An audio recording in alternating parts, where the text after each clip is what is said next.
In this video, I show you how to quickly manage your Slack notifications so you stay focused or updated when needed. Open Slack on your desktop app or browser, then select the workspace where you want to adjust notifications. At the bottom left, click your profile photo or initials and choose Preferences. From here, go to the Notifications section.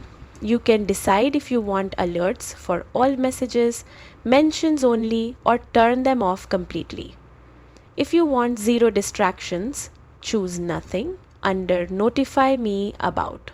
Need a temporary break instead? Just click your profile again and select Pause Notifications. Pick how long you want to mute alerts, and Slack will automatically turn them back on after that time. And that's it. Now you know how to keep Slack quiet when you need focus and active when you want updates.